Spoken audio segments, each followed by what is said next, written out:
Hello and welcome to the Poor Hammer Podcast episode 116. Welcome to our most promised episode that we have been stalling for like a year. I'm your host, Brad. This is my co-host, Eric. How's it going? And it is time to brush the air or something.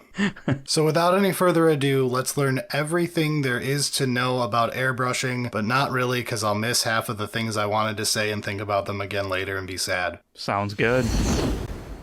I feel like you may have overpromised and overhyped in that intro just a little bit about everything you ever want to know in airbrushing. There's a lot, especially in like techniques and all that shit. We're going to be helping you with step one, which is getting you to get over it and buying one and figuring out what's worth buying and all of that. And then for a part two of sorts with someone who has a much better camera setup and makes videos for a living and is actually good at it. Miniac 4 years ago posted the best airbrush intro video I have ever seen in my life, and I recommend it to literally everybody. Are you trying to say that the one from Vince from like 8 years ago with like a potato camera and a mic that was worse than any phone is not great to be the best one ever? I love Vince, but I think Miniac's got this one. He got out a whiteboard and started like drawing the internals to explain how it works. It's a great level up moment to realize that they're not magic and they are very simple tools. They are very simple tools. It's honestly shocking how if you take literally every part of the airbrush apart, there's like 6 pieces. It is a physics trick in a metal tube. Yeah, it definitely is not magic. It can feel like it, but it is all doable. Only if you have an airbrush though. Very difficult to do airbrush techniques without an airbrush. Yes, if there's one thing we're going to hammer throughout this episode, it is that you need to buy an airbrush and it will make your life better. And that by commenting on people's videos who have absolutely fantastic instructions on how to paint something and like wonderful lessons in the video, and I scroll down to the comments and half of them are, ew, you used an airbrush, how unrelatable. Yeah. That needs to stop.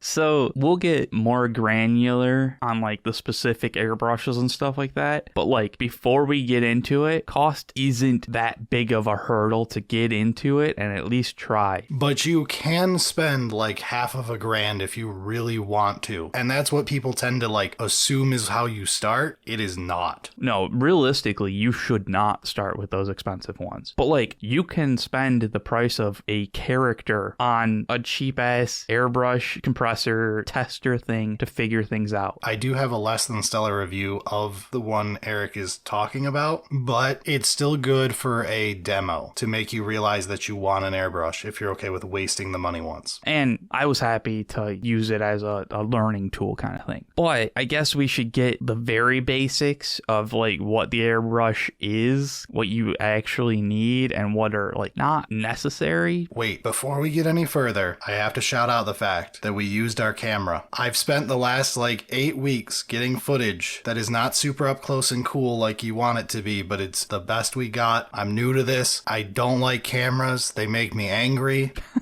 Eric has witnessed about a third of the total shouting at a piece of shit camera and hating how many millions of options are on these things, and none of them do what I want. But we do have in-focus footage. At least some of it is in focus, I'm pretty sure. So Berylio will be putting the footage we got onto YouTube so that we have a nice pretty video this time. We even have some working audio for it. It wasn't good. It's from the camera. Yeah, but if you're listening to this on the podcast version, you'll be fine, but also you should check out the video because I'm really proud. And please be gentle. We know it's not perfect. I used a tripod this time. We've upgraded like 1,000% from the Drukari video where everyone yelled at me because I didn't use a tripod and I just held it. There's been a lot of work that Brad has used his Neanderthal mind and has actually overcome a lot of things and has figured out camera, at least a little bit. So hopefully they're good. And as always, we're probably going to do a little bit more of that. We'll try and get a little bit better as we go. All right, but with that out of the way, now let's do a speed run on like how an airbrush works and what you actually need. So on YouTube, Berylio can put up like a cut apart airbrush picture that he can find a diagram of, or just steal Miniac explaining it and pretend that we did it. Pretend that we did it. I like that, yeah. But basically, an airbrush is super simple if you're looking at a basic gravity-fed trigger on the top type deal. Air comes up the tube in the bottom. It redirects towards the front. There is a second tube with a needle in it to keep it closed. When you pull back on the trigger, you pull the needle back and expose the hole that the needle was closing, like pulling the plug out of a stop. And in doing so, all you're doing is giving somewhere for your gravity-fed paint to leak out of, and the moving air coming out of the other hole is going to cause a vacuum and pull it with it. And now your paint gets aerosolized and sprayed forward with the air. This is an airbrush. It's a physics trick.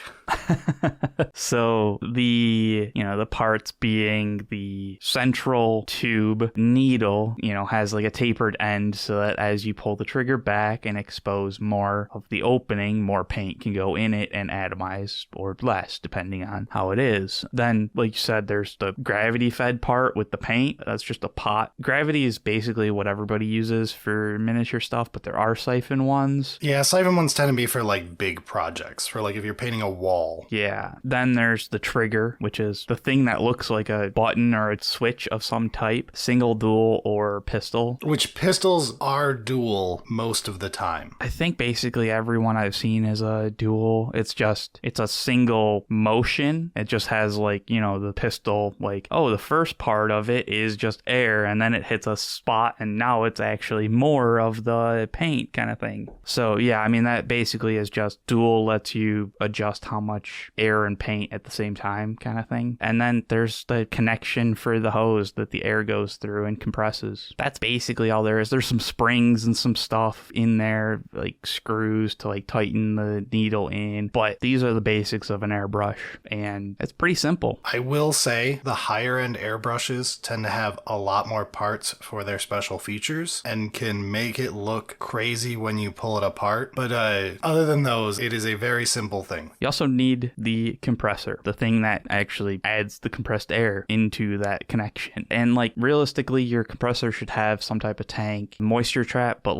you could put an external one on it, and a hose. And if I'm being honest, if I learned one thing from us buying all of these airbrushes and comparing them against each other, the thing I learned the most is that the compressor matters more than anything. Yeah, I didn't put it as a necessity, but you also want your compressor to be able to change its PSI or whatever pressure. We'll get to that. Yeah, so that's airbrush very basics. That's what you need. You also need paint and something to paint. And there's a bunch of extra tools that make things easier, especially for cleaning, or you're going to want some type of cleaning. And we'll get to all of that, but let's first talk about the airbrushes we reviewed and which ones I actually recommend after trying all of these in a row, and for who, because I think I recommend different ones to different people. And then we'll get back into more, if you have an airbrush, watch out for these things, so that you can ignore my advice and then have to learn it yourself the hard way and then try to warn others, and they will ignore your advice and have to learn it themselves the hard way, and the cycle will repeat. I like that. Okay, so like you said, there's definitely levels to the airbrush. There's the cheap and obviously cheap level. So let's break it down to what we bought. Number one, the lowest of the low, Eric bought a YouFu. For those who don't know what it is, it was kind of popular as look at how physically cheap an airbrush can get. It's like a Masters series, $15 airbrush that's thrown in for free on everything and half the time shows up missing parts, combined with a compressor made in China with a battery inside of the compressor powering it that will definitely not explode. So I bought myself one, and then I bought one that was on sale for a family member, and neither of us have had really any major issues with them, and I've used mine brutally for a little while, but maybe we just got lucky kind of thing. To be honest, I have not heard any issues with the compressors as much as I'm being a shit about it. Yeah. Almost always what I have seen people say is the junky airbrush that comes with it was literally missing a key component. If that happens, it's one of those, I bought it through Amazon, so I just resend it back and be fix it or give me a refund. So all of our stuff here, we live in the US, so our experience buying things on the market is in the US market. That is vastly different from Europe, from Asia, South America. All of those things are different markets and have different shops that you would go to. And look, I'll take the hit here so Eric doesn't have to say it. I don't give a shit.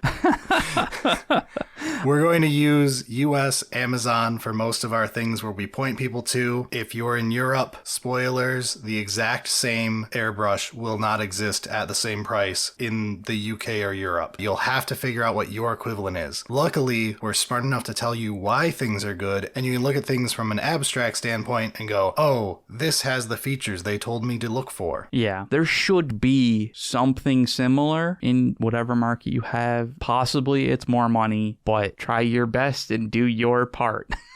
All right, so for the YouFu, in the US, it's $70. When we put this episode together earlier this week, it was on sale for $52. Yeah, I think I got one for like $45 at one point for my family member. It was like it goes on sale regularly for $50-ish. The point is, this thing is cheap as hell. So even if it sucks, which spoilers, it kind of does, but even if it sucks, it is a functioning airbrush for the price of literally the average GW model nowadays. Yeah, instead of the next model you buy this cheap thing and try it out instead. I do think for most people, I would tell you to skip this step. This is for people who are the most cautious, would rather burn $70 now and $100 later rather than just burn $100 on a bigger coin flip. Yeah, but if we want to talk about, the next kind of step up, because the YouFu does come with like a handheld compressor, like it doesn't have any options of changing the pressure. I don't even know if it actually really has a tank. If it does, it's pretty small. No, there's no tank.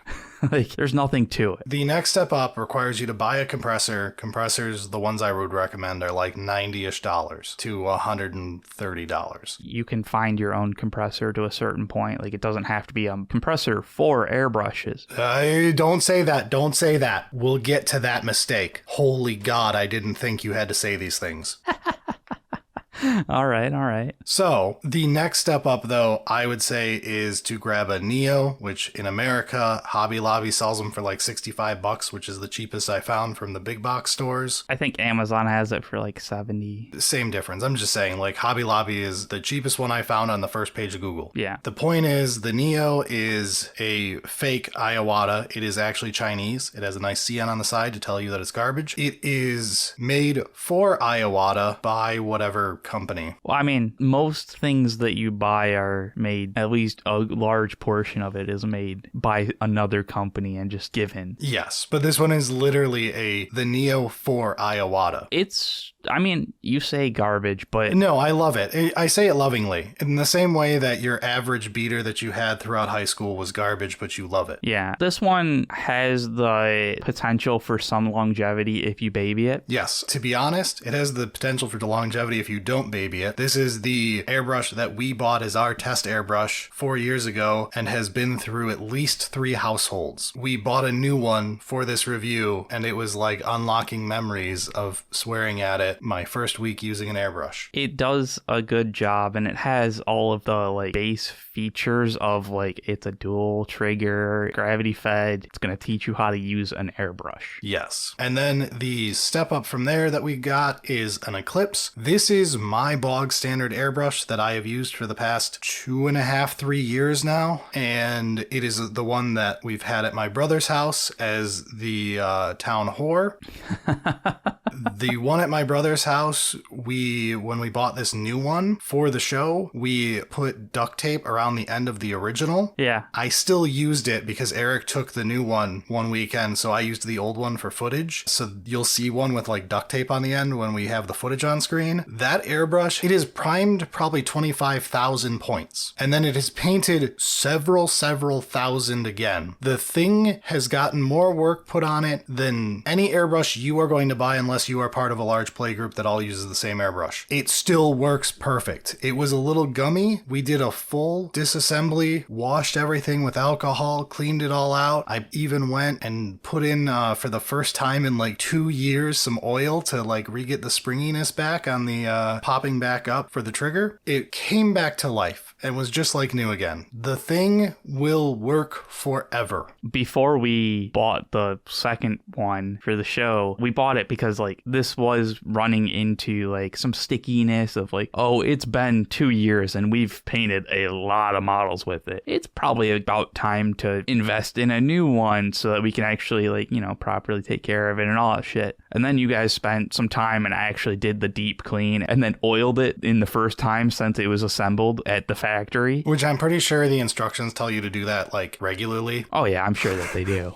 Which is an adorable idea. I'm glad that someone wasted the ink at putting that on paper thinking anyone would listen to that. Right. But yeah, it popped back and it's pretty indistinguishable from the one that's out of the box. That's why we put a piece of duct tape around it, because it was like, oh, we need to pay attention to which one's actually the newest one in case it had whatever. And then my surprise was actually the final airbrush we bought. We bought this one because we're doing this episode. It was one of those, like, we all love the Eclipse, but there's expensiver airbrushes out there. Let's try one. So, hi everyone, it's Henry here. And on today's episode, we're going to paint up some Space Marines using our Harder & Steenbeck 0.4mm needling nozzle. Perfect. Indistinguishable. Henry has liquid sex for a voice, by the way.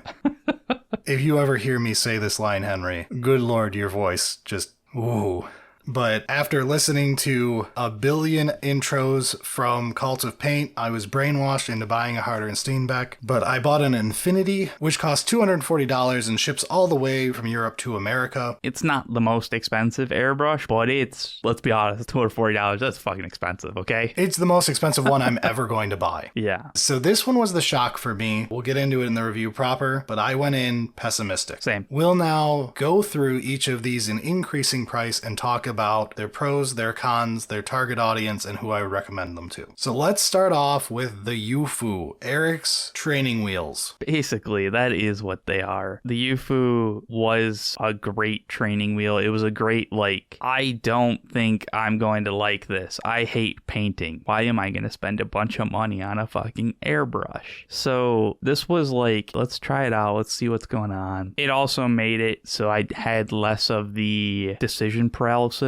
of, yes, I don't know what to get. I don't know what's good, what's bad. I'm worried that I'm going to break whatever I get. I'm worried that I'm going to get something that, you know, just doesn't do what I want it to do. And all of that shit was like, all right, I spent $50 on it. At worst, I'm out $50. That's not nothing, but it's also something I was worth trying out. Like you said, I just didn't buy one model kit kind of thing that I would have anyways. So it has all of the basics other than you can't change the air compressor. Yeah, other than being good, it does everything. You say that, you're not wrong. It is not quality. Very much not quality. You open it up and it's like, oh, there's some rattly shit going on in this compressor. And, you know, you try out the airbrush and it's like, oh, that's a little bit sticky on the trigger. But it has all of the things and it lets you try it. Did it come with a hose? This one did. Not all of them do. Some of the other ones don't come with a hose, but this one did. Okay, so behind the curtains, I did this test footage on a weekend where Eric wasn't there, and I just hooked up one of our hoses to it because I didn't know if it came with a hose. But I was not going to do it where they've got it on like the picture on Amazon where it's plugged compressor directly to airbrush. I'm like, I'm not holding this the whole time. So the reason I do know that some of them don't is because the one that I got that was on sale for my family member didn't have a hose come with it. I mean, it was cheaper and it was on sale, but it's not something I would enjoy holding for 30, 40 minutes. But if you gotta blast prime something, it's fine. Yeah, it does work. That's my kind of review on the YouFu. Is it's not great, but it kind of works. And we can cut to my actual first impression review as well. So it does indeed prime totally fine. Yeah. There's nothing wrong with it. But as we return from that, I will say my memory of it is I went in with you telling me it's going to have trouble priming. And that was an immediate turn off because I'm like, the number one excuse I use for people to get an airbrush is priming. Yeah. Because it's way better than using spray primer like rattle cans, whatever. Yeah, those work, but an airbrush is going to be quicker and better. It's quicker. You can do it in bad weather, which you can, I will always say you can technically do priming in bad weather too. If you have to settle for doing it with a spray can, you can do it. And above all else, it is cheaper long term. By the time you've primed 2 armies, you spent more on rattle cans than the airbrush. At least with modern prices where it's like literally $6 for a can of spray primer now. Yeah, it's crazy talk. But I know that when I said that, like, it's going to have some trouble priming, and that's because the air compressor is only able to get to like 20 psi consistently. So you can't actually actually like push it a little bit harder that you would for the system of the airbrush that it's trying to do. Yeah, so it worked. So my thought with spray priming is always, if I'm thinning it, I'm screwing up, because the point of priming is to do one coat and be done. Airbrush primer is already airbrush thinned, like it will go through the airbrush. So if I have to thin it in order to get it to go out nicely and not start clogging up, then it's a failure. And boy oh boy, this thing technically primed the models, but you could hear it as I used it going like, kill me. Why would you carry it in your pocket?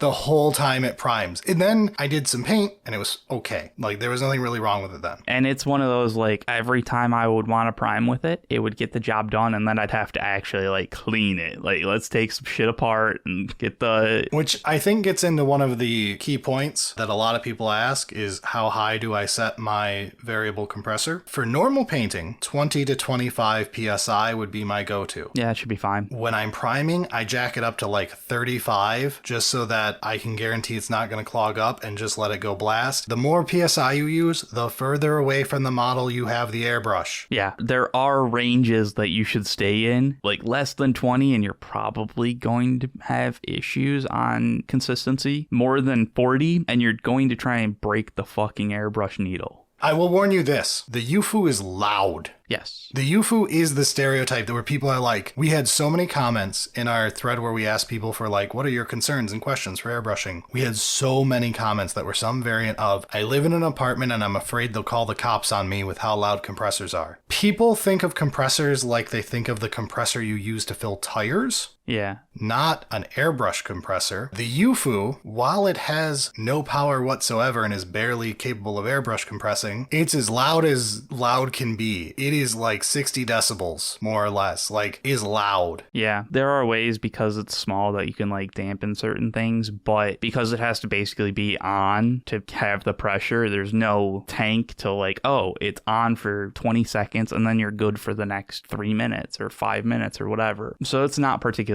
perfect. Yeah, to put it another way though, for people who are like, how loud is a decibel? From what I've seen, 60 decibels is like someone talking next to you or talking to you, except it is random noise because it is a compressor, not something that you're listening to. So it's like having someone jabber in your ear while you're not understanding what they're saying. 70 or high 70s is vacuum cleaner. Yeah, it's not a linear scale though. It's like every 10 is like doubling or something, right? Yeah. So, you know, it's one of those that like, honestly, anything 70 or higher and it's loud. 70 is what people think of for compressors. Like when you go to like get your car's tires filled. 60 is not quiet, but it's fine. Anything like 50 or under, and it's like, oh, that's a dream. That's pretty quiet. Yeah. So moving up in the world from the YouFu, which again, technically it is an airbrush and it is very cheap depending on where you live. If you want to throw $50 at something just to see before you throw 100 on something better, that would be my pick. So for our next airbrush and compressor, we used the Neo, the old faithful, longtime companion of our playgroup with a storied history, also known as a pile of shit. I love it. And we used it with my current compressor, which is also my brother's current compressor, which there will be a copy in the show notes or pinned comment or something. I don't know. It'll be below somewhere for people who need it. And we're going to be using Amazon as links. We don't have any affiliate. We're not getting anything from it. That's just the easiest fucking way. Oh, I had it wrong after reviewing the tapes. The Neo, I didn't use my compressor for the footage we have recorded. I used Eric's super fancy compressor, which we can't link to because it appears it is not currently being sold. But basically it's my compressor, but even quieter. It is a cat purring quiet. I'm gonna blow for a bit so we hear it. So this is the compressor while I talk at a normal volume. It's quiet as shit. Yep. This is super quiet. This is a voice from across the room at a little louder than speaking volume. Like this is above a cat purring. But anyway, my air compressor is $90 currently. I think I paid $120 for it, but whatever. The important thing is, when you look at this compressor, it's 47 decibels. It's pretty quiet. if you just look at the picture of the compressor, there's like 40 off-brand variants that all have the exact same look, but some of them are 60 decibels. This is the difference between your fridge is running in the next room or someone is talking in your ear. When you're buying a compressor, like you're actually shopping for one, decibels is the first thing I check. If it's not listed, stay away. Oh yeah, if you can't figure out and they're not saying, it's too loud. Most of them will brag because they want to say that they're like 55 or under. 50 or under is like my green zone, go for it, amazing. At the same time, make sure that it also says it can go enough PSI. Almost everyone other than like a YouFu can do this, but make sure it can go up to like 40, 60 PSI, it'll be fine. Yeah, basically any of the ones that have a tank and have the ability to change the pressure on like some type of knob system should be fine. Importantly, my airbrush does not have a tank. My airbrush, I believe, is like the dual piston type or whatever, so it has constant airflow no matter how the piston's working or whatever the fuck. I don't know the mechanical engineering. So the compressor that you have tries to keep a better steady pressure that's closer to what you tuned it into. Yes. Whereas like there are other compressors that like you set it to a pressure, then you push down on the trigger and it drops to another pressure level and then holds steady there. Mine does that. I thought yours only went down by like 5. No, mine will go down like 5-10. Oh, really? Yeah. Oh, I didn't think they were supposed to do that. That's a thing to note when you're using a compressor. What the compressed state is, like what the tank, technically I guess this one has a tank, but it's so small because there is some amount of pressure. But whatever the idle pressure is at is not the pressure that you're spraying at. When you are setting the pressure on your air compressor, hold the trigger down on your airbrush, set the pressure, then lock it. That will tell you your active pressure instead of your idle pressure. Then it'll probably shoot up from there, but it's not a big deal. It's going to plummet the second the airbrush turns on. Yeah. Tank compressors aren't supposed to do that. That would be the upside to that. I don't care enough. I've never once envied a tank compressor. Yeah, I mean, there's differences to all the compressors, but generally you should be okay. I like seeing the decibel level as like a good indicator of, yeah, they tried. Instead of we just went with whatever's cheapest and it kind of fit well enough to be sealed. So yeah, your compressor, that's a master? Yeah, I think it might actually be a master. Mine might be the off-brand one. I don't know. But another point is it also has little booties. These are awesome. Yeah. When your airbrush compressor is on the floor, the boots help it not make noise. They'll absorb it with the little rubber sucky feet. There is some basic damping going on there. It's not just rattling around on the floor. Yeah, it's a lot better than I have seen cheapo off-brand ones where it's sticking on like little metal feet. Yeah. Don't put that on a wood floor. It ain't gonna survive. Also, it's going to walk across the room. So anyway, the Neo with this compressor, which again is a compressor that I wholeheartedly support you buying for $90, works out to be $155. The Neo itself is $65 of it, the compressor is $90. This is my entry point of choice for most people. My reason is it's a lot to ask for. Like $155 is not a small amount, at least not to most of us. No, okay, so if $155 is like no big deal, do it. If you literally don't care, just buy it and try it. But most of us don't have that kind of disposable income. Well, you are listening to a Warhammer podcast. Yeah, but most of the disposable income's going on plastic instead. So they have to be sold that, hey, you should spend the money instead on the compressor and airbrush. Which we'll argue later, you should spend a bit on supplies rather than on more plastic you haven't painted. You know, maybe spend money on this so that you paint your plastic. Yeah, wow, shocking. Anyway, the Neo is an airbrush through and through. It does everything the way an airbrush should for $65. I don't feel like it's going to blow up when I use it like the YouFu. It is notably better quality than the master little dinky airbrush that comes with the YouFu compressor. Unfortunately, when I hooked it up to the YouFu's compressor, I was terribly disappointed because I remembered once again the compressor is the most important part, which is why this is my entry point above all others, because you now own a compressor. Whatever you upgrade to in a year or two for a new airbrush, you already have your compressor. You don't have to worry. There should be no reason that the compressor doesn't last for a decade. Yeah. So one thing I noticed with the Neo compared to the more expensive ones we get to, it's not the same material inside the cup. I don't know on a technical level what the difference is, but I can tell you that when cleaning, we can show cleaning footage in the background. It took me like 4 minutes to clean the Neo, which I remember. And your master one, fuck that thing. Hey, you get to learn how to clean it, man. Yeah.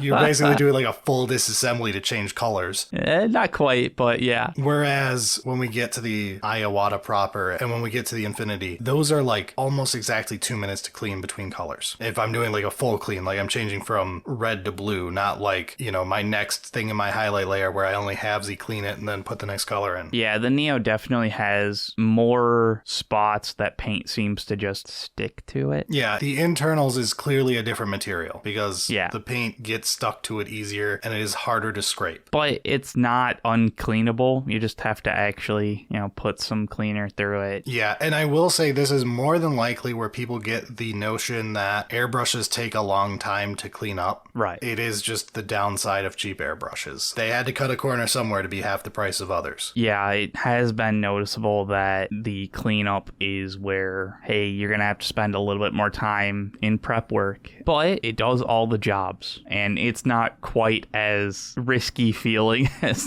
the YouFu's master or whatever it actually is, of like, oh my god, this thing is going to die on me. The Neo is a great starting point. Yes, it is the beater airbrush I bought when I started. It went from me to my brother's house for a very short time to him immediately buying an Eclipse because he had to copy me, to then it sat in a drawer for a couple months until our buddy was interested in airbrushing. We gave it to him. Then he, a few months later, upgraded to some other brush. I don't even remember what airbrush he ended up with. It might have been a Badger or something. And then it went to our other buddy, who I believe still has it at his house. The point is, one of the first things I did was drop it and dent the protector, the protector thing at the end. I don't want to say tip, but like, yeah, the like guard. Yeah, that guard got dented day 2 of owning that thing. I remember you saying that and it being like, you bent the needle, didn't you? And you're like, no, didn't happen. There was a guard there.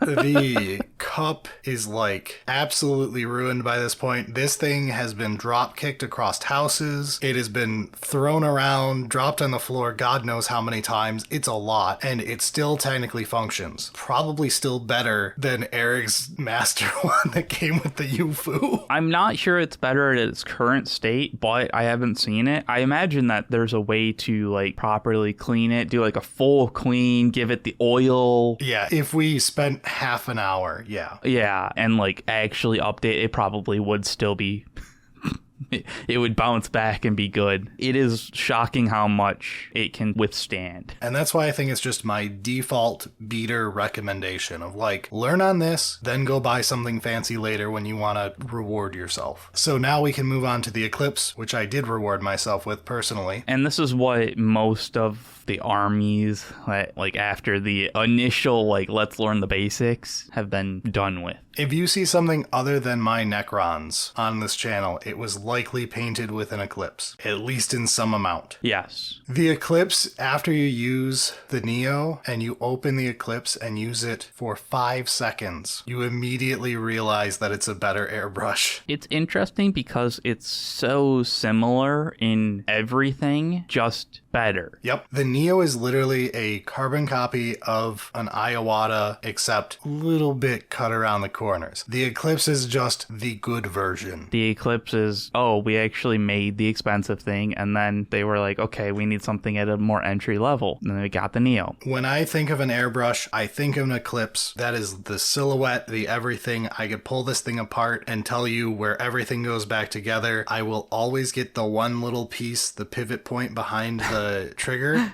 I always put that on backwards. The first time, and then I pull it back out and put it the right way. It's like a fucking USB Exactly stick. what it is. You put it in, you're like, oh, it didn't work. Switch it. Put it in. Oh, it didn't work. Go back to the original way. That was right. Yep. I just wasn't sure about it. Okay.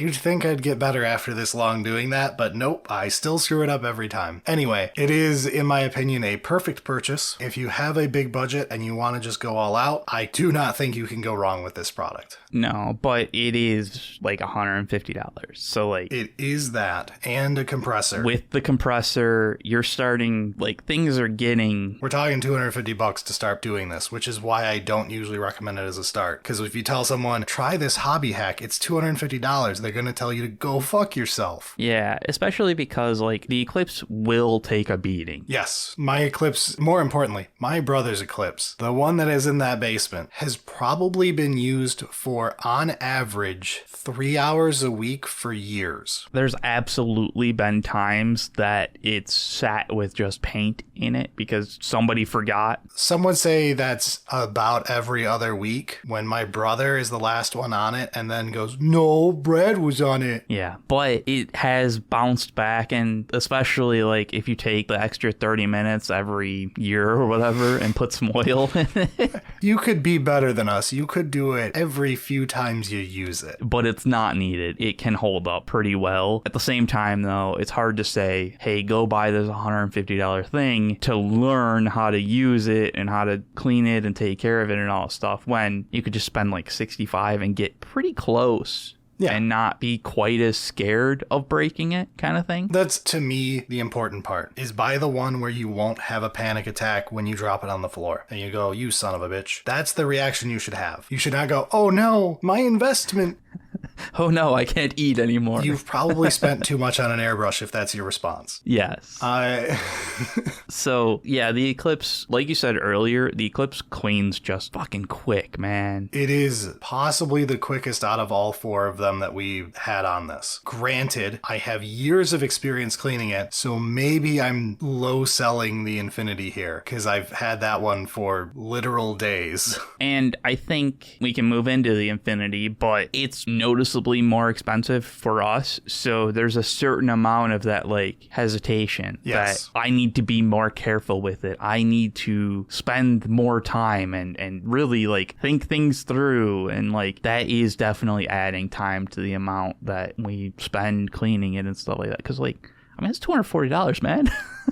The Infinity is that perfect example of, it's something that happens to me, and I assume several other people out in our audience right now, of I will spend $100 on stupid bullshit 15 times, but I won't spend $240 because it's $240. Yo, I mean, everybody has that threshold. It exists for everyone somewhere. That's like beyond the line for me. And that's why for 2 years I used my Eclipse. I kept seeing people talk about how good these, you know, the Infinity or the Evolution or whatever from them was. And I was like, yeah, but that's a lot of money. And I already have a good airbrush. And I've seen professionals use the Eclipse instead of it. So it can't be that much better. Is it just $100 of bullshitting? Yeah, I mean, I didn't use it too much. I know that you actually like did some paint on it. Holy fuck, is it nice? God damn, dude. I hogged this thing. Nobody else got more than like an hour on it in the last 2 weeks. Yeah, I had to be like, oh, I'm painting the tank. I didn't need it for the paint I was doing, but I did it anyways as like the excuse so Brad didn't use it anymore. We got one decent picture of me taking a picture of Eric working on the tank that wasn't blurry because I was holding the camera by hand by that point. Yeah, like, it's just nice. It's not perfect. Some things are a waste and are definitely there to check a box. It is extremely good quality, though. It is, without a doubt, better quality than my Eclipse. And the one thing that really got me was how consistent the control that you could get. Like, the Eclipse is good, but the Infinity just takes it to that extra level of, like, you can do detail work. And it's going to do the detail and nothing else. We have footage of me spitting in the face of God and doing things with an airbrush I normally would just do with a brush just to show off the Infinity. But I painted the spines on the wings of my Bloodthirsters with the Infinity just to see if I could do it. And I was shocked at how quickly, having never picked it up before, I was able to do something that I would not even attempt normally. Yeah. I was like, let's see if I can pretend I'm Marco Frazzoni for a second here. Like, and that's that was like, I saw you across trying to do that, and I was like, In the audio, you can hear Eric be like, oh, are you Marco now? And I was like, I honestly understand how he can do this stuff when he uses an airbrush. When I use an airbrush like this, I'm like, oh, I could get good enough to do the like paint the grass between the dude's feet. yeah, it really does feel like, I mean, absolutely not there yet, but it feels like, oh, I can understand somebody that's put the time and effort could get to that point, which just wasn't possible with the Eclipse as far as I'm concerned. So I will say this was the big shock for me that it was totally worth it. I hated admitting it. I absolutely would not recommend it as your first airbrush. Oh, God, Do no. not spend the money on it for your first airbrush. If you want to get an expensive first airbrush, get the Eclipse. The only person who should buy this as their first airbrush is the person who listened to that and said, screw you, I'm going to do it anyway because I've got money and don't care. And our Patreon is at patreon.com/solely-singleton. And we've got merch at Work at 8. Buy all of it. Because honestly, you're going to not have as good of a first experience with the Infinity as you would the Eclipse. I agree. This is where we get into the downsides. So to complain about a very good tool for a moment, it has the feature that I thought was going to be like my favorite feature. So for those who do not know, an airbrush is not a binary on-off switch. You push down to cause the air to come out, but then you slowly move your finger back. And the more you move, the more you open, the more paint comes out. And like when you're driving a car, you're usually just feathering it. You're not slamming it all the way back and going, yeehaw. That's not how you airbrush. You usually figure out not to do that after like an hour of your first session learning how to drive, of not slam the gas down, slam the brakes, slam the gas down, because whoever's teaching you has either taught you or knocked you the fuck out. But the Infinity has a feature where you can like click a button on the back and lock it so it can never go past a certain point. And I was like, oh, as an ape, this will be nice because it'll help me with controlling my finger motion so that I can get like the perfect, really light effect. Yeah, where it's like, I just want to do this spot and I want to keep it at this consistent amount of paint. I started using the Infinity by having that turned on, and I was like, this is worse than the Eclipse. I was blowing AK through it, which we'll get to my thoughts on AK paint. Yeah, I remember that, and I was like, you're insane. So I was blowing AK paint through it, and because I couldn't over pull, I couldn't keep it from clogging, because when you're just feathering a little bit, you're going to like slowly clog, and if you do like a full pull, you'll be able to just blast it out of the way every once in a while, just off to the side. Don't aim at your model. Yeah, it really reminds me of like the old like Time Crisis in the arcade. Yes. Where you're like, reload off to the side.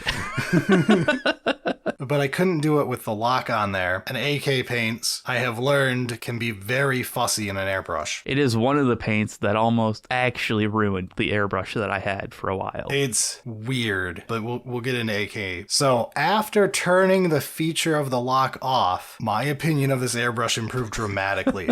To the point where the lock is totally a bait. I'm sure somebody has found some use of, I don't know it, man. I just don't think it's... If you're the type of person blowing $240 on an airbrush, you're not the type of person to need training wheels. The lock needs to exist on like a $20 airbrush. And the problem is it's probably so... It needs extra mechanisms. Yeah, it's too expensive to put on cheap airbrushes. So anyway, it does have the like shiny toy thing that turns out to not be something you'll ever make use of. That said, absolutely phenomenal airbrush. Do not recommend to anybody starting out. If you're someone who loves airbrushing and is just here for the show, if you were debating it, it's worth it. I'm really happy we have it. If you're honestly debating it and it is something that is like potentially within your budget, give it a shot. Like if you really like airbrushing, it was like immediately noticeable that I was like, holy shit, this is a nice airbrush.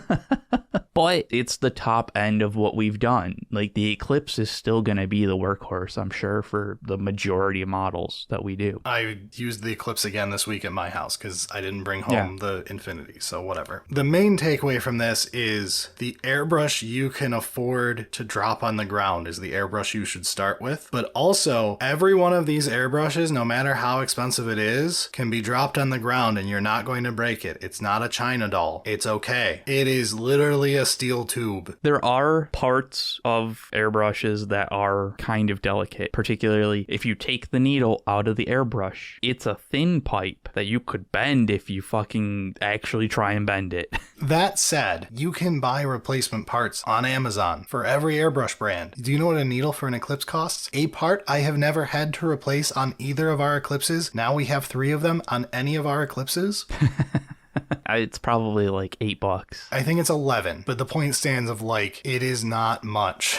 Yeah, and you could probably drop it so long as you didn't step on it afterwards. It'll be fine. The needle is delicate, but it's not super delicate glass of, oh my god, can't touch it. No, if anything, the most delicate part to my knowledge would either be the very tip of the needle, Yeah. or the nozzle, which is a piece that's usually a sub piece. Like it's part of a bigger piece that you would have to use like a special tool to pull out. It is a very tiny little brass object. If you were to do what we did on our original Neo and jam a 5mm needle in without a 5mm nozzle, you will now blow out that piece of brass. Don't do that. Still fixable. But don't do that. The other thing, I guess, is every airbrush that we reviewed today, all of these are 0.4 or 0.3 millimeters, except for the Infinity, which comes with a 0.2 by default, which is probably why I was able to do that fancy detail work. I guess, yeah. I mean, I'm shocked. I didn't think that 0.2 was that particularly useful, but I guess it still does work. That said, I did not try blasting a shitload of primer through the Infinity yet. I'm not sure we're gonna do that. I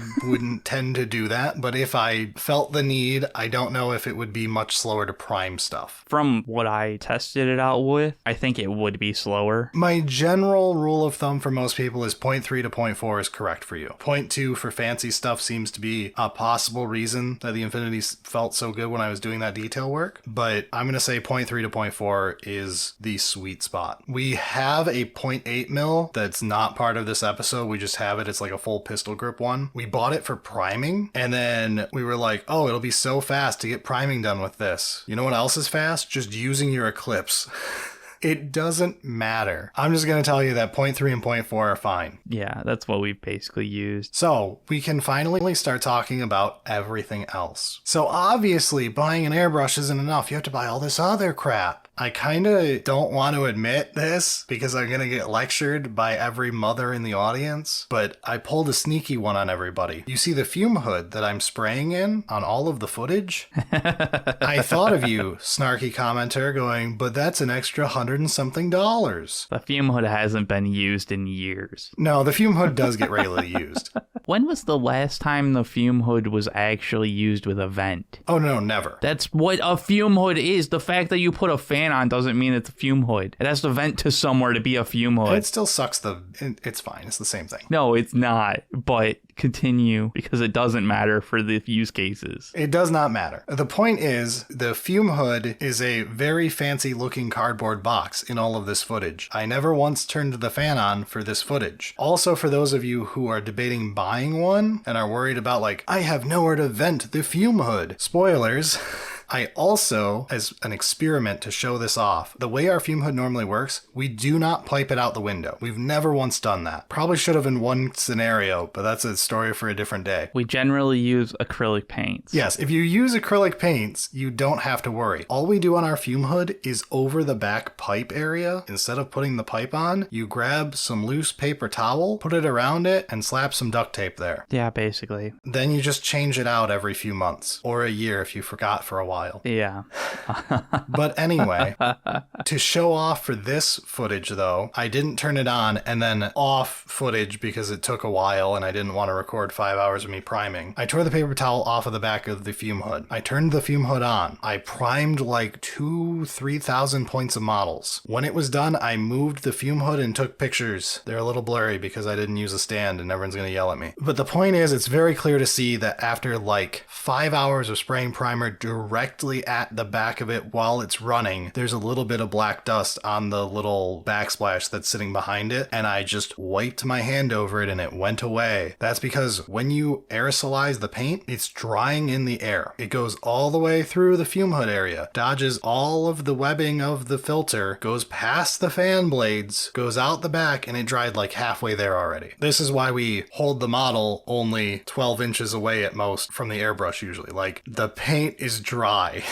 You're not going to like spray your walls with spray paint. It's not going to look like that. But literally just spraying in a small cardboard box is enough. You don't even need a fan or anything like that, as I proved, but I will get yelled at for saying that. So you should put a fan in the back of it to suck the air out because I'm afraid for your lungs. Everything causes cancer in California. You technically don't need it, and it's been fine. I still, when I do my own stuff at my place, I use, a fan, and I generally try and vent it out just because, like, I have a window that's close to where I'm at, so it's like, all right, I could just open the window real quick and it's done, and I don't have to think about it. But, like, I wouldn't worry about not having it vented. I would just, have some type of, like, paper towel or whatever. But, like, I still use the fan because I want that negative pressure to pull the paint away from me. Yeah, that's the best use for it, but it is not something that I would say is required. And it's important to note for, like, Eric's extra use case here, he paints in his living room in an apartment. Yeah. We'll show some pictures of his ghetto ass setup. I've got one picture that's like super blurry. The one that's blurry is sad because it is the perfect setup to show off, because it is literally a cardboard box with your old desk fan that I'm pretty sure can cause a fire. Oh, I've ripped that thing apart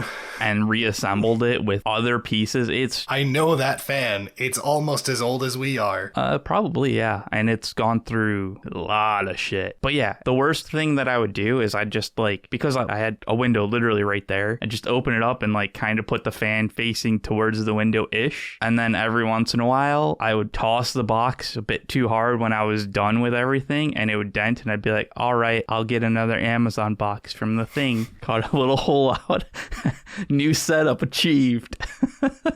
And then your other non-blurry picture is your day of ascension when you got your fume hood. I did eventually find a decent deal and bought a fancy one. Was that a Christmas present one? I think it might have been, but it is more convenient. It's got like a little light thing in it. I was using the boxes. I was using a LED strip, like battery powered light that, you'd charge with a USB, and I would just tape it up there. You're using the light that came with this fume hood? Yeah. Wow. Okay. So that goes against advice I was told, but that's interesting. I mean, it doesn't always go on. The way this one, the fume hood one, works is that bar, that's like a bracing bar, has lights in it. Yeah. Without the bracing bar, it's less sturdy, so I put the bar in. But the one at my brother's house does not have the lights on the top. And we specifically bought one without the lights because reviews online were like, these lights suck. If you're going to need light for it for some reason, buy an LED strip and glue it to the top. Yep, that works great. You really don't have to spend money. No. The cardboard box setup, it works. I only upgraded it because I felt bad. Because I done a bunch of models in, and I was like, I should try and get out of this whole box setup. I've got a podcast that does this stuff. You were really living the meme. I was, and there was a certain aspect that I was like, wow, I'm embarrassed for myself. I don't want anybody to know. But it fucking worked. You just put some paper towel in, fucking off you go. But yeah, I mean, obviously, if you can get a fume hood that has the fan and the proper filter, if you can easily do it, just do it, whatever. But you don't have to go that much, especially if you're just using acrylics. If venting it means it's longer for you to set up because you don't just keep the vent in a window, you're going to airbrush less. Yeah. Don't bother venting it. It's acrylic paint. Just tape some freaking paper towel to the back of it or a napkin. I don't give a shit. It'll be fine. Don't put it butted up against a wall so that you spray a circle very slowly over time onto the wall. Move it 1 inch off the wall. Yeah, that's basically it. Yeah. The long and short of it is you don't need any fancy add-on if you don't want it. They exist though. We have fume hoods at my house, Eric's house, my brother's house. I don't know if either of our other friends who have airbrushes of their own have fume hoods, but they exist if you want to do it. They're like $100 on Amazon. Buy the cheapest one that looks exactly like the ones in the footage we have. They're all the same Chinese box, no name brand shit that someone throws a name brand on. Just buy whatever's cheapest. And if you don't want to do that, use a cardboard box. Like, don't just freehand out into the fucking living room. Always use a cardboard box. Don't be an animal. But if you do that, the box is the important thing, not how the box looks or what it's made of. It just needs to exist to contain. Now, for actual things you should have, and things that, if I'm being honest, you should probably have without the hobby. These are just things I expect to see in a house. We have these 500 milliliter plastic safety wash bottles based off what Amazon calls them. I did not buy these for the airbrush. My wife had these in the basement. I stole some and took them to my brother's house. I don't know why she owns them, but I assume this is just something that people own. I mean, I don't know what they're used for, but they're used occasionally for things, and they can also be used for hobbying. I think hers was to water the plants. But anyway, the point is they're like $14 for 6 of them. You're never going to use 6 of these. Yeah. So yeah, those are a good investment. Get like 2 of those, put some water in it.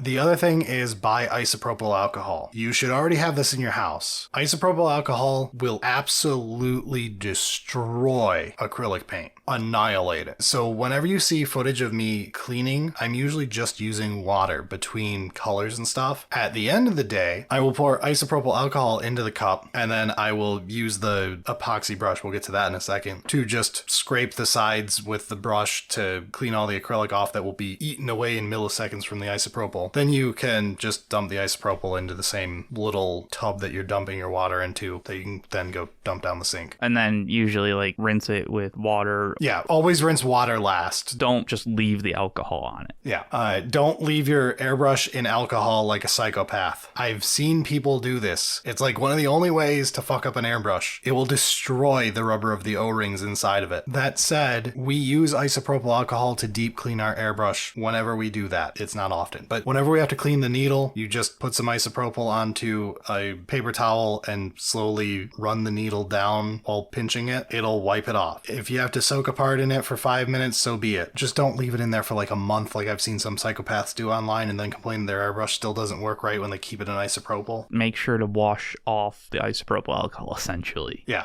Another thing would be you can get a pot to hold your airbrush. The pot is supposed to be used for like spraying into to clean out the rest of your... whatever between paints or after cleaning or to whatever. spray, or to spray your cleaner into after you've used cleaner, whatever. I stopped using for that a long time ago, and I think my pot has had the same gross liquid in there for like 2 years. Yeah, mine has too. Mine literally acts as a weighted stand.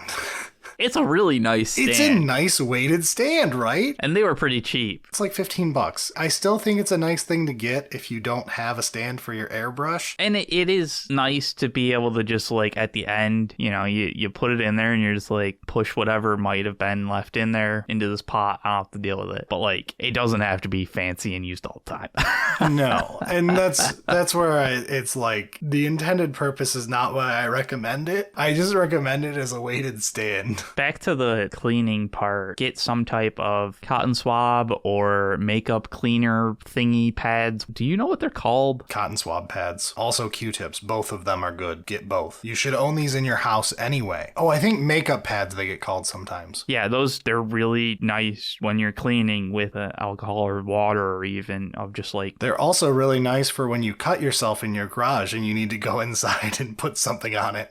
I thought that was Glue's job. I've done that one too. Yeah. Not this episode.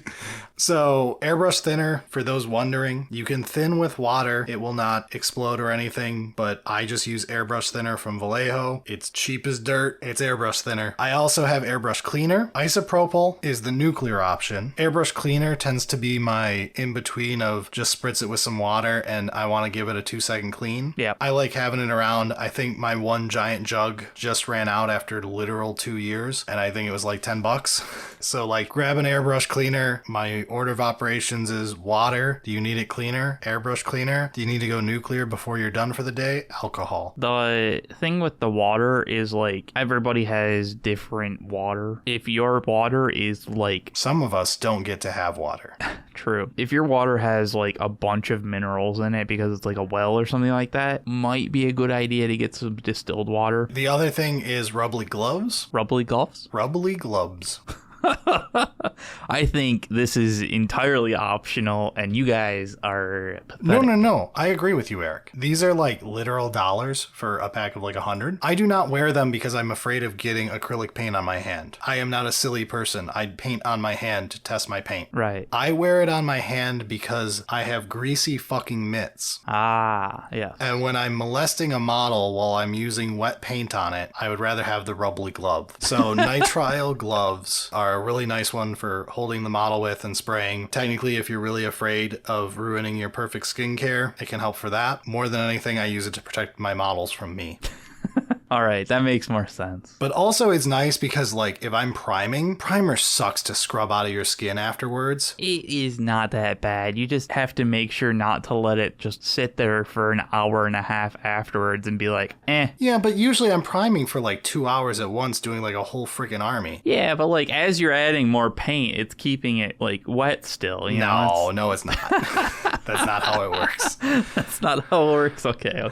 But in that case, I would recommend the rubbly glove. But anyway, I honestly think that's like literally everything I can think of that you would want. You could get a schmock. Oh yeah, thank you for reminding me. This one is a requirement per my wife. I think this is just poor planning. Just wear old pants and shirts that can have paint on them. Pants don't last long enough on my fat ass. I just chafe away the inner thigh until it doesn't exist. Jeans cannot keep up with that friction. Then that's a perfect paint pant. No, that's don't wear them anymore pants. So my wife would like everyone to know that if you're an ape and your schmuck ends up looking like the schmuck that's shown on the video on YouTube, you need to own one. You need to own one. I have one for home and one for my brother's house, and literally every time I don't wear it, I manage to spill a large amount of paint on a brand new shirt. It is absolutely hilarious. This has happened more than a handful of times. It happens so often. I'll look over and it's like you're putting on the smock like 30 minutes after you've already started painting, and it's like, ha, that's a broken shirt now. He's gonna get yelled at. So I wear this even when normal painting because everyone who has ever used like Vallejo Metal Air Series, like the best metal paints, that fucking cap, it just sprays a line of blood across you, except the blood is shiny fucking mica. Yep, that is the one you're gonna get it on you if you're using it. So I recommend you have one just to be a decent human being. Go grab an apron from the kitchen at worst. I recommend having just paint clothes and just use those, but you know, the other one that you had brought up in like the additional tools thing we have access to like 25-cent epoxy brushes. Yes, I can't believe I forgot this. These are basically like cheap as fuck shit quality brushes, but they're great. In all of the videos you have seen where I am cleaning stuff, you have seen me mixing my paints with it too. Our LGS has these cheap ass, literal quarter per brush epoxy brushes. They are horrible brushes, but that's their point, is you are supposed to like mix epoxy with them or mix paint or basically disposable brushes of like you mixed epoxy with it, now it goes in the trash. I use these for all sorts of stuff. They exist on Amazon where you can like bulk buy Garbo brushes just for mixing and stuff. These are not brushes that are used for painting the model. No, in fact, it's great for your brush that you use to paint the model to have this brush, because now you'll stop fucking it up. Exactly. It's the brush you use for literally everything that a brush would be useful for other than painting the model. All the things that a brush would be useful for, but you know it'll ruin your brush. But I put these things through the ringer. The one that was in this video got used for probably 4 to 6 weeks straight. It looks like dog shit. I'm going to use it for another 3 or 4 weeks, and then I'll get another 25-cent brush out. And it's so nice to have that type of brush that you're not like, oh, I need to make sure it stays clean. And it's like, it'll do its job. I think that's basically the tools. Yeah, it's not magic science. You don't need to have much. Everything we've talked about are basic things I expect you already own, except for like actual airbrush cleaner. So I guess we kind of skipped over this, and I don't know if we should move it forward, but what uses can you actually get out of an airbrush? Obviously, you can prime, because that's like the thing. Because it's like, oh, do you want to compare the priming of a rattle can to? And it's like, an airbrush is going to do better priming. An airbrush is better in so many ways. There's other things you can do. You can do priming with it, zenithal highlights with it, which I know a lot of people when they start out are like, I don't have to do zenithal highlights. I'm just watching GW. You can do better. Wow. You can do better. You can do a volumetric highlight. I know I used a lot of syllables in a row right there. It makes your model look better. You can do very flat coloring book painting styles if you want to look like, that. But if you want to get a good gradient on a model like GW's actual cover art, not the 2-minute how to paint series, but like their actual cover art has loads of blending in it. Oh, yeah. That blending is infinitely easier with an airbrush. A lot of the things that an airbrush can do can be technically done with a hand brush, but... Oh my god, you said the line! I'm so glad you said it so I could put this in here. For every airbrush denier on the planet, this is a little piece of information about people who make YouTube content. Whenever anybody says, I could do this by hand, but I'm going to use an airbrush to speed it up, but don't worry, you could do it by hand. They're laughing at you, and so am I. They don't want to tell you that they're laughing at you, but I will. I don't care how much you like me. This is the hobbying equivalent of, now, I could do this large calculus equation by hand, but I'm not an ape, so I'm going to use the computer. Yes. I have access to a tool that makes it magnitudes easier, and I'm going to use that instead. And it would be considered negligence if it was my job and I did not use the tools at my disposal and tried to do it by hand for no reason other than monkey pride. Yeah, it really is. Technically, you can do it, yes. But the tool does it better. Use the correct tool for the correct job. You are not in high school. It is not an exam where you have to prove you could do it by hand. Right. Do it with the tool that's correct to do the job you want done. This goes for many other aspects of life as well, but mostly in this scenario, this episode's topic. Yeah, you can do those blends and that like zenithal type thing with a brush, or you could have free time. And a finished army. Yeah. One of the things that like I always thought was cool was what you can do with glow effects with an airbrush, man. Yes, it's great for glows at a base level. Follow it up with a little brushwork afterwards to really sell it. The thing I always hate is the no, you don't understand. It's OSL when they blow out detail because they just drunkenly hammered on the fucking green on their red helmet. No, his eyes are just glowing. I didn't just slam down full speed and just blast all the detail away.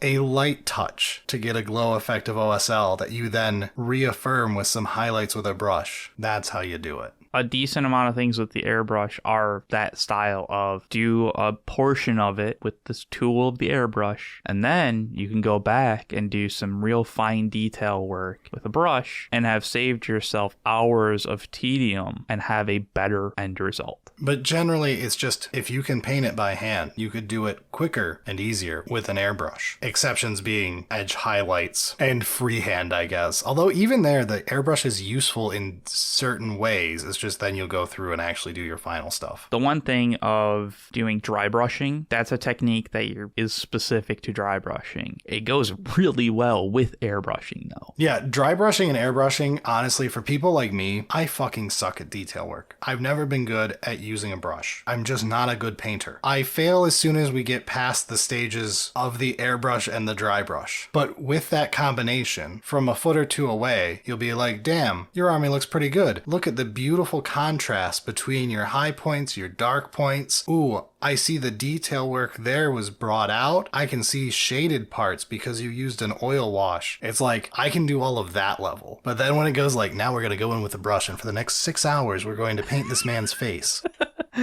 But I'm going to skip ahead. That's not ever happening. Yeah, really is shocking how much you can do at the airbrush and how much it just makes your life easier to actually get your army painted. Now, on to some of the questions we got, just to make sure that the Q&A has all been solved for people who are in need. For some quick ones, no, you do not need to ventilate it out a window unless you're spraying like enamels or something, in which case, please don't. Please use a full respirator. That's like real cancer. That's not like California cancer, that's like the real type. Screwing up. How much can you screw up with an airbrush? That's a great one. This one came up a lot of people saying like, I'm afraid that I'll use the airbrush and paint my wall, or I'm afraid I'll use the airbrush and destroy my model. It's really, really difficult to destroy your model with an airbrush. An airbrush by design applies the thinnest coat possible. You will never get a thinner coat by hand than you will by airbrush. We're talking like actual microns. And that means that if you painted the wrong spot or you don't like the color, it's such a thin layer that you can just start over. And you'll lose no detail of the model, like at all. As someone who has bought a lot of secondhand models, it is never an airbrushed model that is fucked beyond repair. It's someone's model that they hand painted with thick paint, or someone who spray primed their model but did it from like 6 inches away with spray can primer, and there is no more detail. It's not like that with an airbrush. There are things that can happen. You can splatter paint onto the model, but even then, it's not that thick, and if you do it, it's easy to just wipe that splatter off and start again kind of thing, so long as it's not 3 days later and I just did nothing with it. Clearly, you splattered the paint, just wipe it up.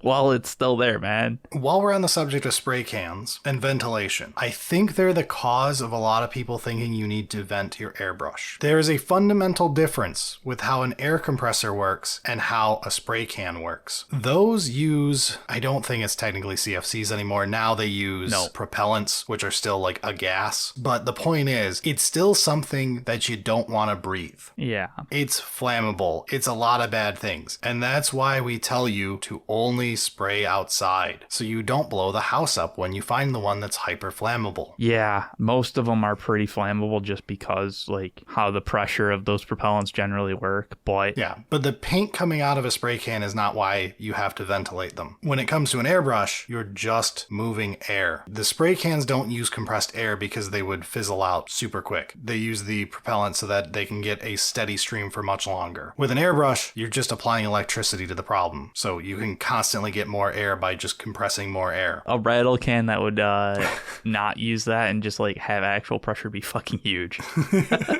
So that's just random aside for people who seem confused about thinking you have to like ventilate this stuff. Now, it changes if the thing you're combining with the air is bad for you, like enamel paint. Yes. Now you have to wear a respirator and vent it out a window. And also second guess why you're spraying enamel paint. Maybe apply that one with a brush and still wear a respirator. And that's the primary thing there is like if you're going to use a paint or whatever that is highly toxic, you need to take proper precautions no matter how you're using it. But even with all that stuff, like rattle cans are not perfect. And they're expensive. Seriously, it is literally, I just checked Home Depot. It is literally $7 for a can of the primer that we've used on most of our spray can armies we've used, right? Wow, GW's is not that unreasonable anymore. Don't apparently. say that out loud. Now they're going to increase the price again. It's like they can increase it to double what it was. Come on. But spray cans are expensive. And like for $20, you can get enough primer for an airbrush to prime like multiple armies. It's just the airbrush will pay off. And then you unlock all of the things you can do with an airbrush. And like, I know that there are people that have great skill with those rattle cans, but it's so much easier to properly do a model with an airbrush and the control that you get from an airbrush. So you're just not wasting paint. Yeah. Whereas like rattle can, generally you're going to be further away and just kind of like... And there's only one setting, full blast. Yeah, you're just painting the grass at the same time as you're painting the model. Another question we got, how long does it take to set up, clean, and tear down? If you have a dedicated area for it, you don't have to do anything. Setting one up in your living room, Eric, is what, 3 minutes to get everything out of the box and put the box on the table? I would have guessed like 5 minutes when I was still figuring shit out. But the point is, it's like 3 minutes up and down. Cleaning long, again, it depends on the airbrush, but I will say on a mediocre starter airbrush, 4 minutes after you learn how to do it, 5 to 10 your first couple times as you're floundering. But by the end of your first month using it on the weekends, you'll have figured it out long ago. And once you get a routine, sub 5 minutes, no problem. What is the ideal distance from the airbrush to the model? We kind of said it earlier, but I would say you can get close, but the closer you get, the less paint you want to send out at once. So usually the lower pressure you want. So it's variable, but I'm going to say hold it about 6 inches away at 20 psi. If I had to just spitball with my hands out here holding an invisible model. I would say that that is a great starting point, and then as you test things out, you can be like, oh, I need to get under the model at this point. I can get it a bit closer and just, use less air. And my other thing is, like, you have a hand. If you're afraid of being wrong on the model, aim at your hand. On that, generally, I don't, if I haven't sprayed paint through the airbrush for 20, 30 seconds, I'll spritz somewhere that isn't the model, my hand, the side, the bottom of my cardboard box. Yes. To get the flow going, make sure that any splatter or whatever could have been, backing up is somewhere I don't care about. Now we're at the clean, good state. Now I can go on my model to where I need to go. And while we're talking about this, let's sum up a couple points at once, all related to clogged up airbrush. Yeah. Number 1, do not be our patron who was using a real compressor with their airbrush. If your compressor is designed to fill a tire, it is not meant to use with an airbrush. Those compressors don't go low enough. They can't stay at only 20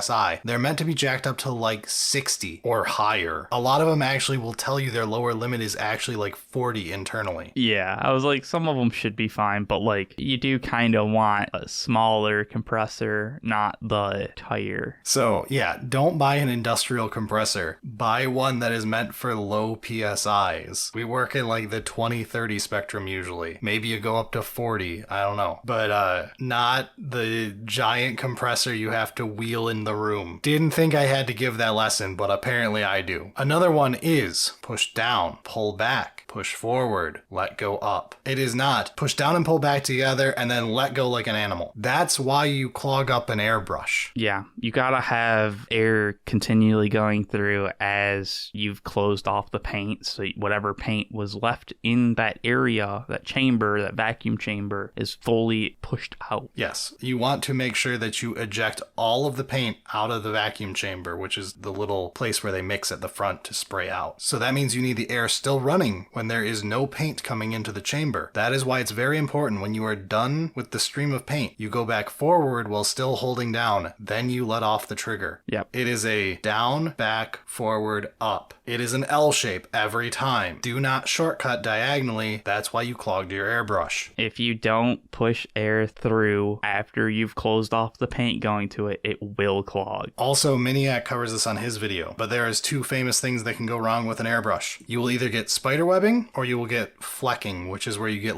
thick chunks of paint hitting the model. Any effect like that where you go, what is that? That's not right. I wanted a smooth gradient. Those are opposite problems. The spider webbing is caused by too much pressure for how thin the paint is. The speckling / chunkiness is caused by too low of pressure. You didn't properly aerosolize. Spider webbing also tends to happen when you get water in your line. If you're in too humid of an area and you didn't hit the moisture trap to get the moisture out, you can get water in your line. If you get water in your line, you have to get it out of the line, or 5 minutes from now, another little drop is going to get up there, go through the air tube, and instead of air mixing with your paint, it's going to be water mixing with your paint, followed by the air after that droplet, then ejecting your paint and a shitload of water you didn't know was going to be coming, firing at your model. That happens. It sucks. Welcome to living in Michigan. There are ways to, once you know the paint and, you're keeping track of certain things, that you can minimize it, but it's basically a make sure that you're not in a swamp, and if you are, make sure that you have a good moisture trap on your airbrush. But that will cause spider webbing to occur as well, and in real bad cases, it will cause hilarious results where you just splatter water all over your Mini. Definitely happens.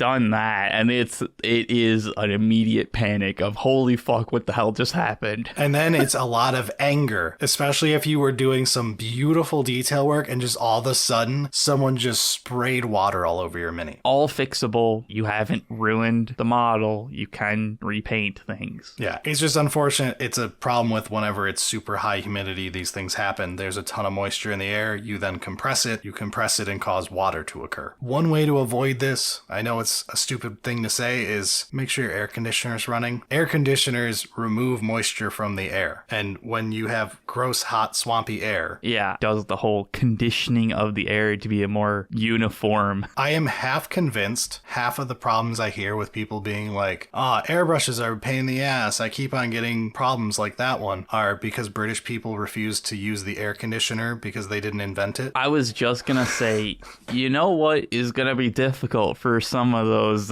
listeners that are in Britain is using the air conditioner and not having it rain. You're right. So here's my solution. You should not buy an airbrush. You should buy a ticket out of that country.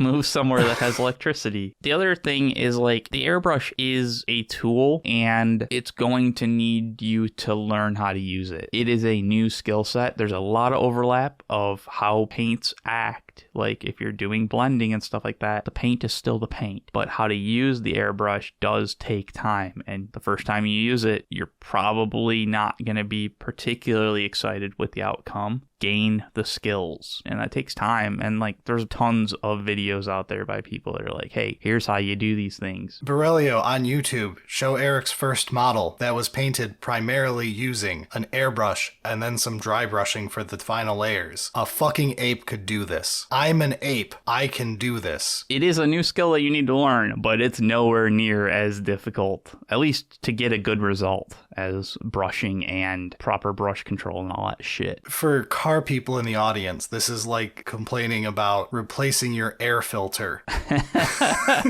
Or like complaining about filling up your wiper fluid. We're not even at oil change levels of difficulty. We're talking about like your 95-year-old grandmother can do this in one attempt. And like, on that, sometimes you just have to do it. You're not going to learn a new thing. You're not going to try a new thing if you don't just fucking do it. Another question we got is, what do we use for primer and stuff? I literally just use Vallejo Model Color Airbrush Primer, like the most generic possible primer. It's good. I've used Stynylrez twice, and on both occasions, I fucking hated it. Stynylrez does the thing AK does. We came back to it. I remembered before the episode ended. I hate AK with the airbrush. It can do fine once you've figured things out, but... AK has a very weird thing you may not have noticed if you've used AK's 3rd gen paints or whatever. If you're using it on a wet palette and just painting with it and thinning it, it's okay. It's fine. It's very good, honestly. Yeah, I was like, I feel like you're underselling it just a bit. The problem will not occur. The problem occurs when airbrushing it, which again, it causes beautiful results. My Corn Demons you're seeing throughout this are almost entirely AK paints. There's a mix of pro acryl and stuff in there too. It does this weird thing where you'll mix it with your thinner and it's fine. And then as you spray it, the cup goes down, obviously, right? Like gravity away your paint. And you end up with just the stuff on the rim of the cup. For a normal paint, if I spray water, it will just be suspended in the water as a liquid and you just pour it out. For AK, it becomes a film, a gross, stringy substance on the side of the cup. And you have to like blast water on the AK paint to like remove it like a skin. It's like the gross skin that develops on a pudding or some chili. Or milk. Or milk. Wait.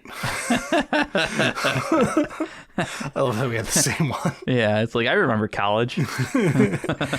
And it's not enjoyable to use with an airbrush. It's just really weird that it does this, and like I keep on trying to refill the cup before I get to the bottom because I know if I let it drain out completely, then that skin will develop under the needle and in the hard to reach places at the bottom of the cup where it goes into the mixing chamber. I hate having that feeling when painting, like I'm fearful of the thing I'm using. And that's how I'm sure some people feel about airbrushes or any type of, whatever it is for them. The thing that you're just afraid of and you hate feeling that way with with it. That's how I am with my AKs right now with an airbrush of like, I just want to go back to using pro acryls when I'm done with my current corn demons. It's frustrating to have to work around my product that I'm working with. And that's really the thing. Like, AK looks good. It really does. Look at the demons. They're so pretty. Yeah, there's great colors and like it works, but it feels like you're trying to fight the paint with your airbrush. And I would just rather use pro acryl where there's none of that. It's just like,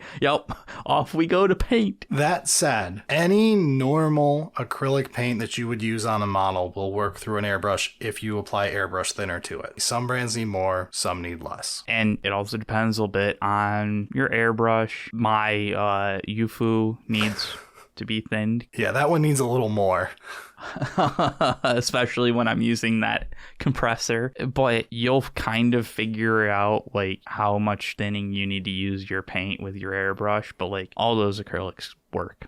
Someone asked us if it would be useful to use an airbrush on small models like AdMech. My answer is yes, it is very useful. We painted my buddy Skitari. He painted them by hand originally on his real paint job. He hates his real paint job and wants to redo it. It looks fine. He's an idiot. I think it looks great. But when we were testing out his paint schemes, we used the airbrush and he had this moment of like, do you have any idea how long it used to take me to paint one of these? And we're just blasting these and it's taking longer to switch paint colors than to paint 3 Skitari. Yeah.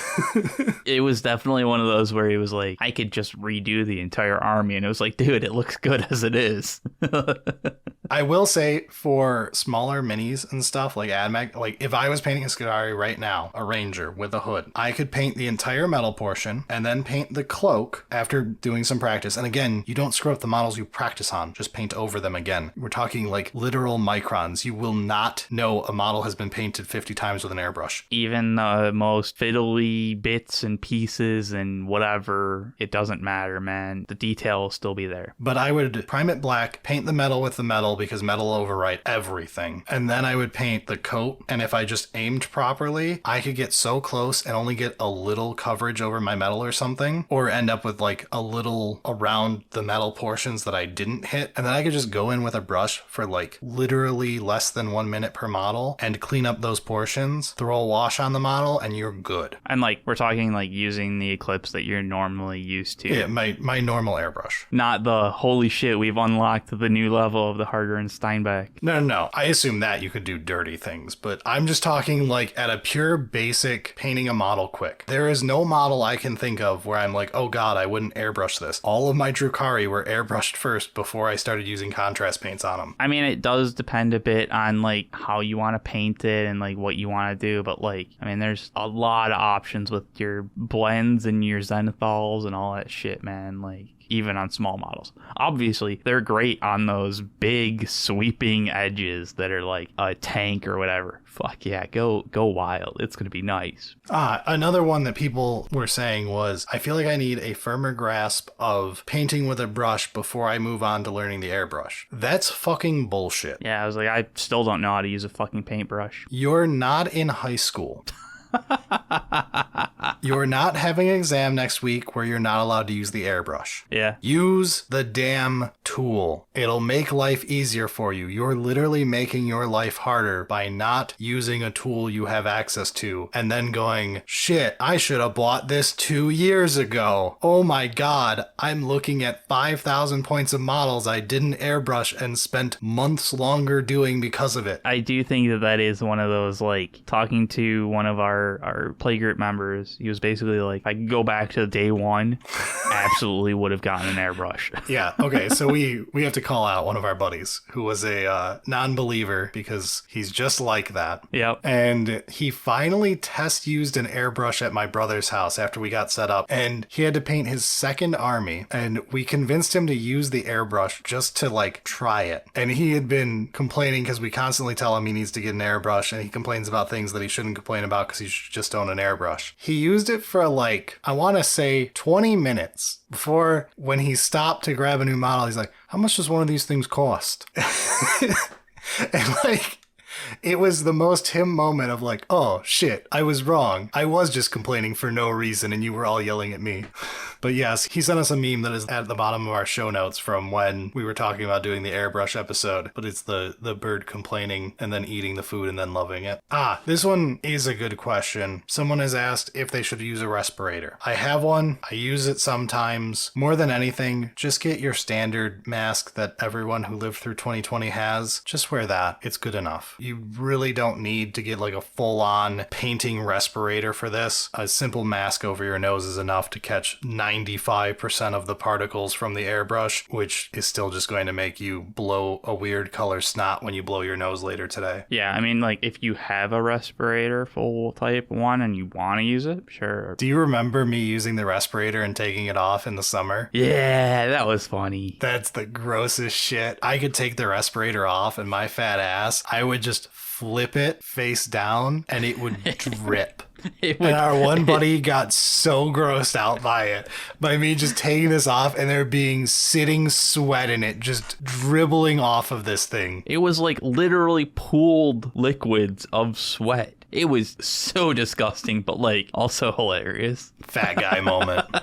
Okay, this question's great. Someone was talking about getting one for communal use, and they were afraid of it, like, constantly changing and getting damaged from too much. We have one for communal use. Honestly, for most playgroups, I will say the best step one is to have someone who is the most likely to buy an airbrush. Buy it, and the rest of you chip in, like, $20 or whatever to make them do it. Yeah. And then just pass it around. Because, to be honest, I don't use my airbrush every week. I use it in spurts like everything I do hobby-wise. I won't touch them army. I won't, like, paint for, like, 2 months, and then I will spend the next month painting literally 4 nights a week. Most people will be fine with just not having the airbrush for a couple months and then they go, hey, I want to hammer out that new Drukhari army. Can I use the airbrush for the next few weeks? And then it'll be their turn. And there's also like steps that you're going to take during painting that it's like, all right, I've done the airbrushing parts. Now I'm on to washes or whatever. Yeah, so, like, exactly. I'm now to the point where my corn demons probably won't see an airbrush again. I have a ton of oil work to do, and then I've got to get bases done. I've got to do a bunch of fine detail work with a brush that I'm not looking forward to.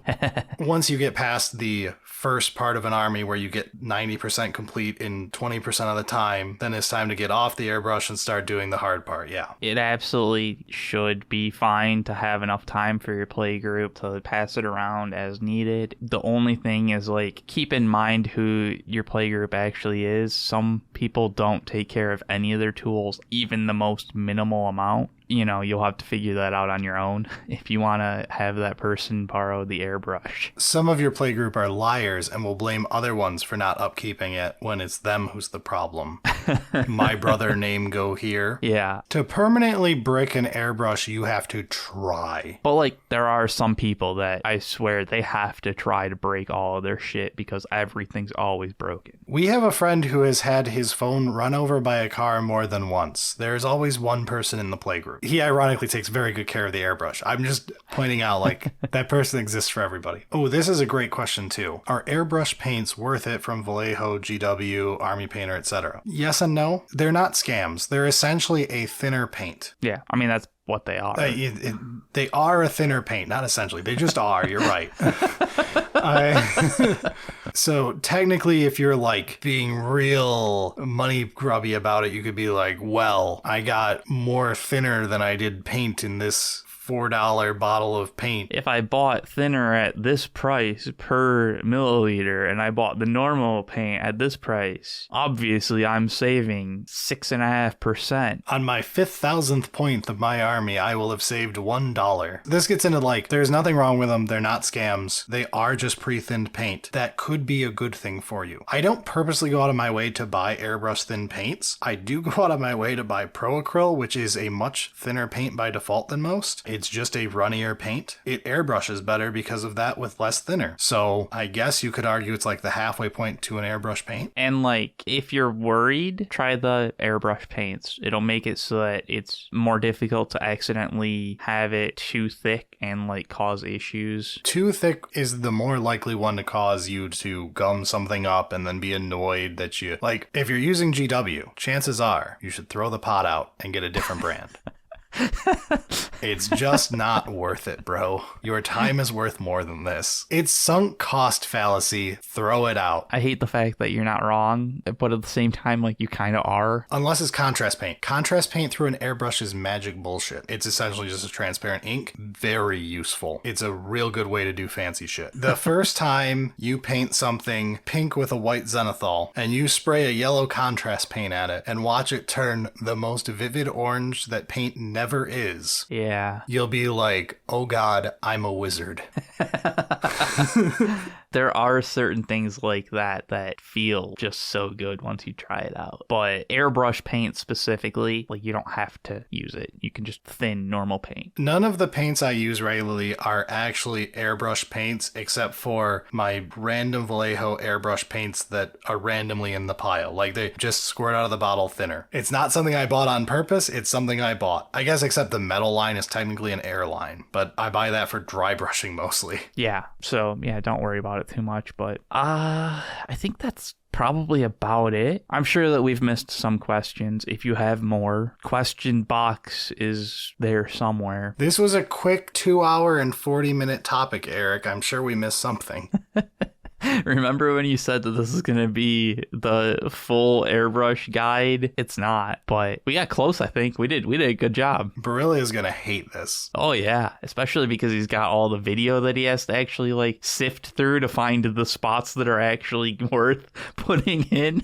If you're all staring at a 60-minute video, I'm very mad at Barilio for doing that. I know it's tempting to him to just cut a large portion of this, pretend it wasn't good, and then take less time to edit it. I feel him thinking about it. It's just one of those where he found like, oh, these are good shots. I'll just take like that little section, and the rest that they were talking, that doesn't really matter. Just cut it. He robbed us of an hour.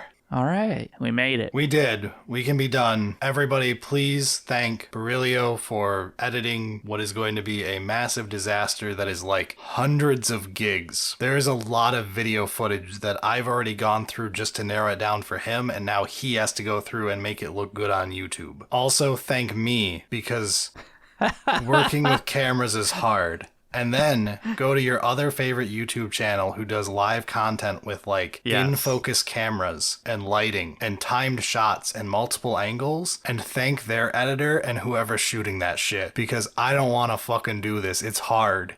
Definitely. We've always given Vince like some shit for his like early videos. Look, sometimes it takes 400 videos to learn how to focus a camera. I mean, we'll see if you've learned yet. I'm not confident. We'll find out on this episode if it's going to take another one.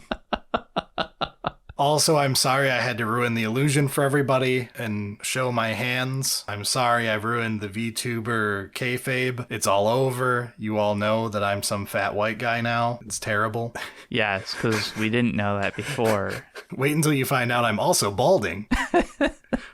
I'm a winner on every front. Why did my wife marry me? And somehow he's a computer scientist person. It's like nerd trifecta. Next, you're going to say he plays Magic. Well, let's not go too far. MH3 looks good. I'll leave it on that note. I'm actually excited for a Magic set for the first time in possibly over a year. But anyway, I hope you all enjoyed this. We're getting out of here right now. Sounds good.